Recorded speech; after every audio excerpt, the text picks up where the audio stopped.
What's good, y'all? Headed to work. Yeah, I didn't know Tina Knowles was a mammy, y'all. I did not know Tina Knowles was a mammy. Y'all know that Beyonce is my favorite performer / singer, and Jay-Z is my favorite rapper.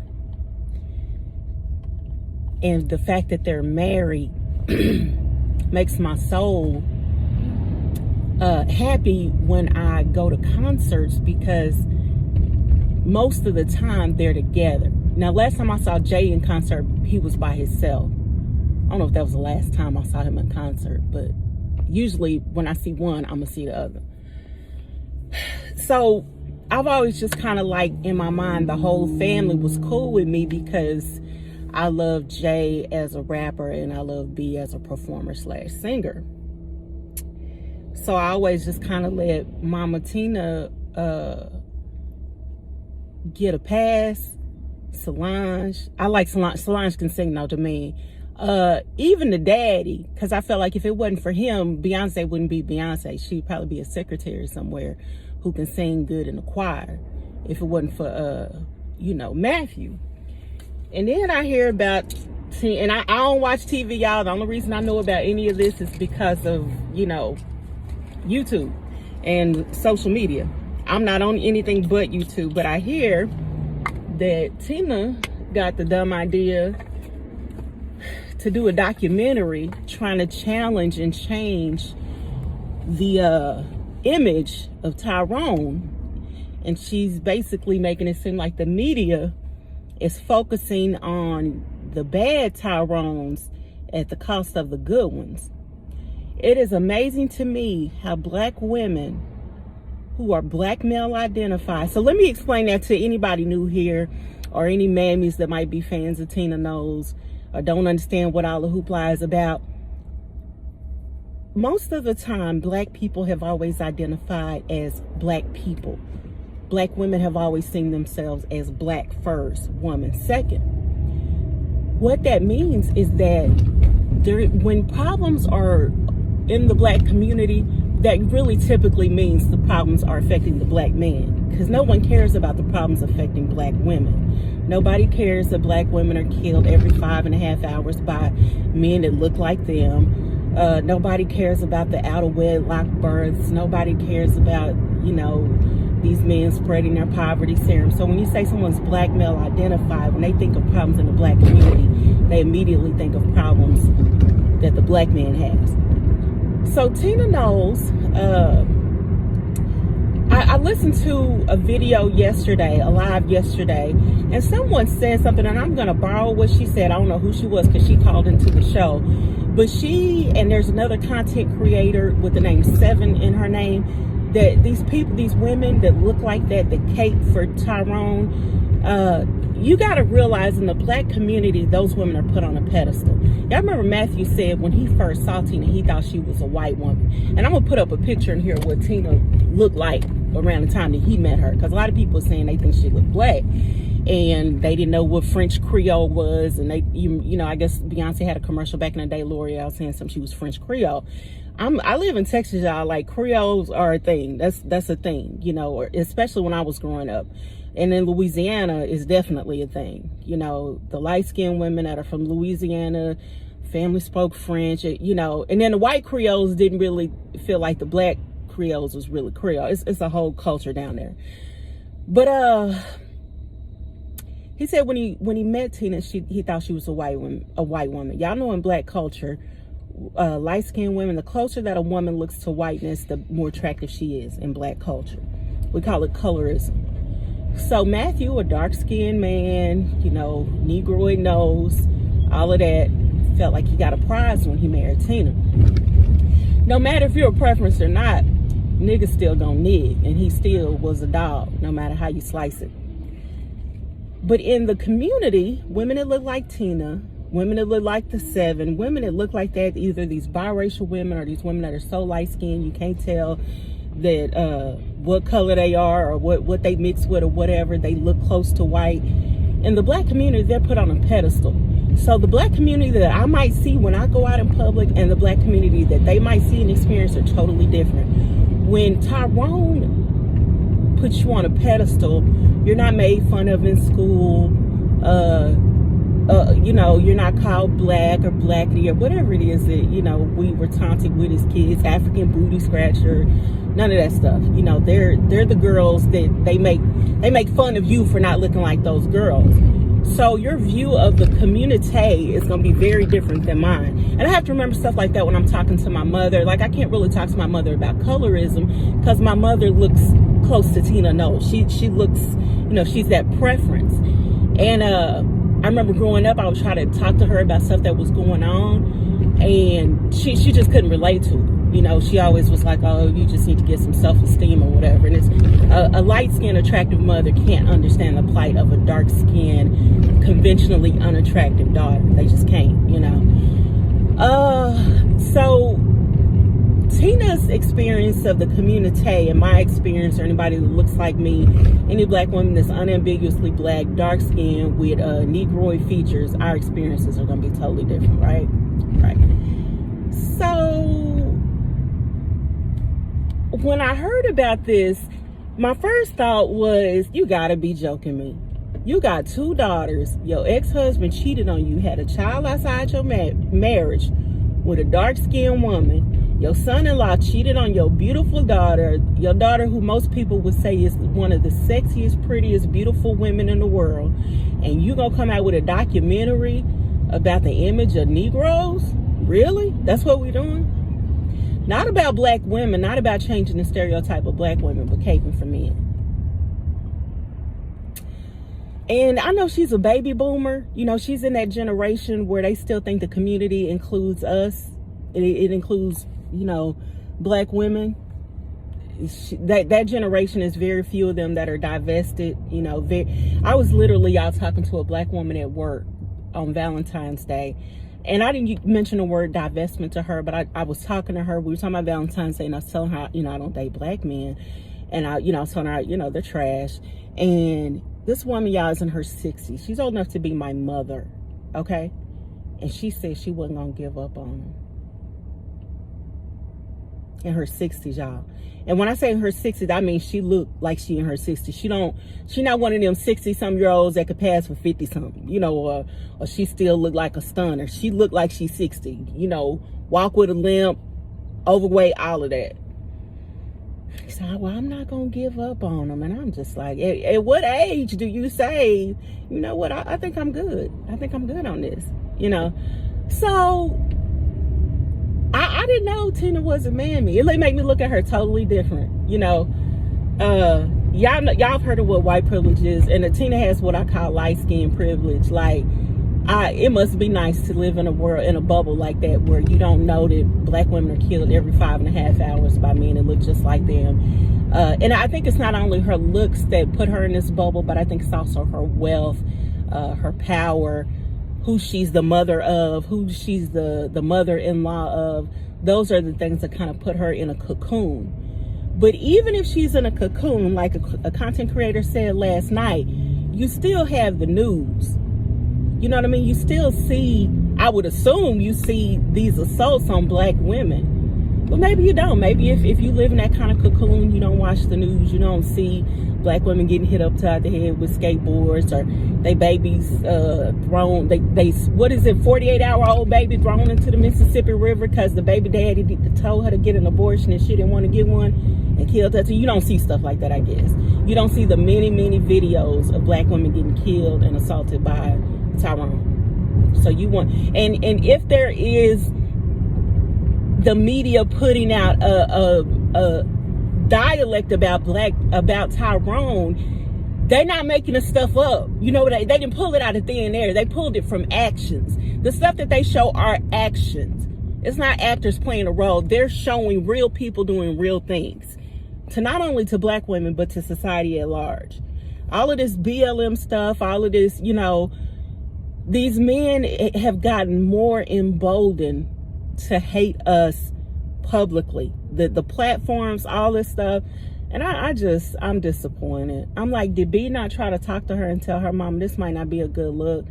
Or maybe, you know, I know a lot of people say B is a mammy too. You know, she took Jay back and she could have had any man in the world. I don't understand. I just don't understand. I was so disappointed. You know, I was so disappointed. But then when I started hearing people talk about this, it made me think of the Seven, who used to be one of my favorite YouTubers until all that stuff with Kobe happened when he died, and she caped for him. It was a few content creators that caped for him. One has a French city in her name. One has an underscore in her name. And then there's the Seven. I think all of them, I unsubscribed from them around that time because they was all caping for him. And I was just like, huh? Like, what? Y'all, when we say all, we mean all. A-L-L, all caps. Just because a black man just because a Tyrone may be good to you as a father or an uncle or a son or a whatever, that does not mean he has not been a Dusty or a person who has hurt another black woman or another woman. This content creator last night showed a story of this white woman who had a grandchild whose mother, which means that the woman that they interviewed, her daughter was dating a Tyrone, a 34-year-old Tyrone. And the Tyrone was molesting the little girl. The little girl didn't know what it was called because he gave it a name of something else. When she was at school and they taught them about people touching them in bad ways, she explained what was happening to her, and that's how they figured out what was going on with this little girl. So the authorities got involved. Do y'all know that this woman, who I believe is either she's biracial or her daughter is biracial, didn't want Tyrone to get in trouble. So he fled to another state, and she put her daughter, and I think she had another child in the car, her 9-year-old child in the car, and drove to the state where he was, where this little girl continued to get molested by this man. Before he was able to leave, though, before she was able to leave, the police collected DNA evidence against him. It took them 2 years, for whatever reason, to say, yes, this is this man's poverty serum on this little girl's clothes and stuff. And by the time that 2 years later had come, do y'all know that this little girl, this 9-year-old girl, was now pregnant by this man? So she's now at this point 10 or 11 and pregnant. They took, when the child was born, they took the child and put the child in the system. The little girl was already in the system. And when she ages out of foster care or out of the system or whatever you call it, then they'll basically let her know who her child is and where her child is. Like, basically reunite them to know each other. I'll never understand women who put peeing before their children. I'll never understand that. Not ever. I don't have kids. And I think there are times I thank God for that. I feel like I'm too broken to emotionally raise a child that would be of sound mind. But when I see mothers put peeing, especially poverty serum peeing, before their child, you know that this man is touching your child and ruining your child mentally, you know, and you will put him before your own child. I don't understand it. It's just, to me, both of them need to be in jail as far as I'm concerned. They both need to be in jail because that's ridiculous. Ain't no way.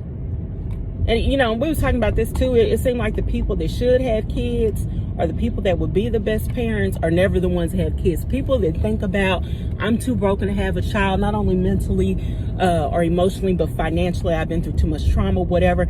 We're not the people that have kids. The people that have kids are the people that ain't got no money, ain't read a parenting book the first, you know, say they gonna have a kid because they want somebody to love them unconditionally.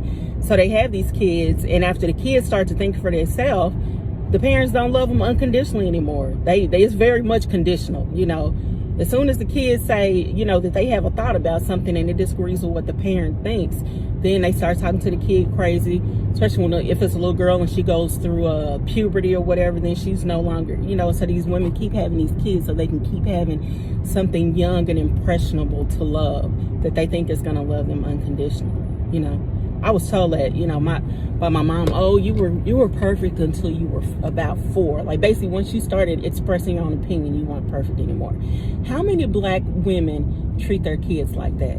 You know, it's like when you bring a child into the world, there's no guarantee that that person is going to be straight, be as attractive as you are, look like you, act like you, like the same things you like. They're going to be their own person. And to me, part of being a parent is accepting them and nurturing who they are as a person.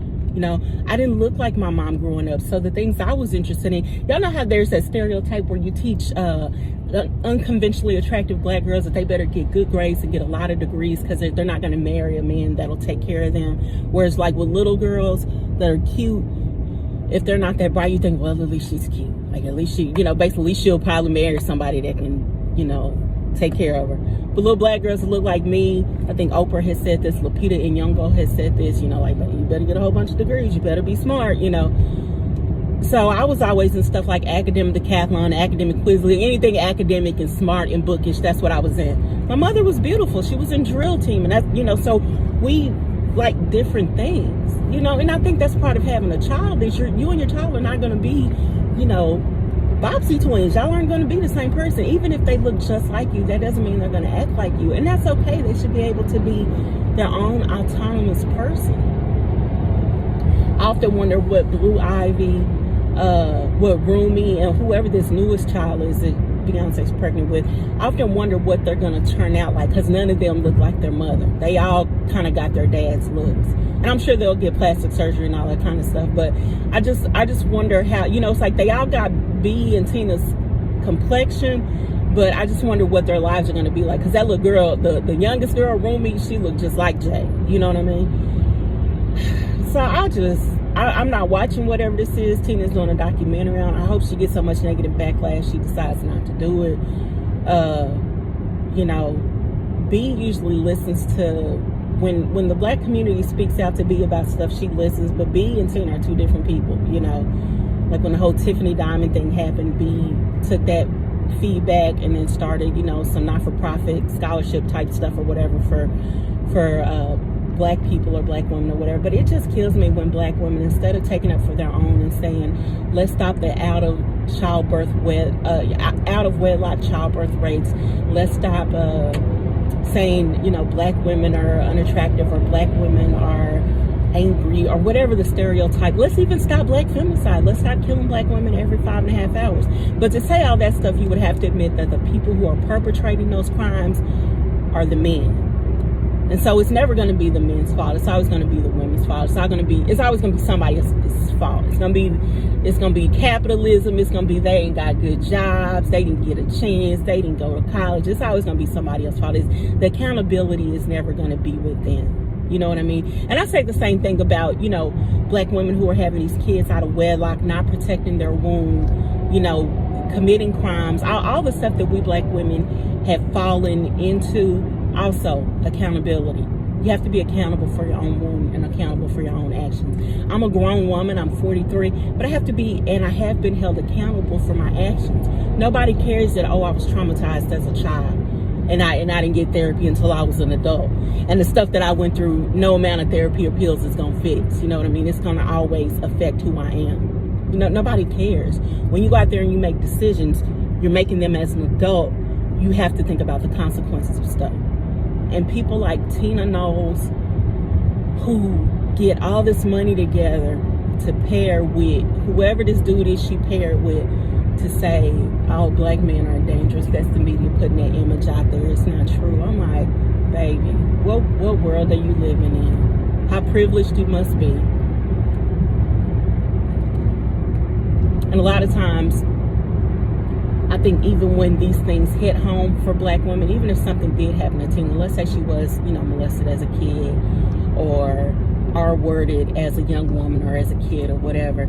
I have still seen, matter of fact, last night on that live I listened to, there was a woman who had been molested as a kid, who was put in the foster care system, and she was still on there caping for black men, talking about white men do it too, other cultures do it too. Like basically, why are you coming for Tyrone when the other cultures do the same thing? I used to be a mammy. I used to be one of them people like, oh, black community, black people kill each other because we in proximity to each other, because you kill the people that's in your own community. I used to be that mammy too. So I try to give people room for growth. Maybe this is the woman's first time trying to take an analytical lens at the source of the problem.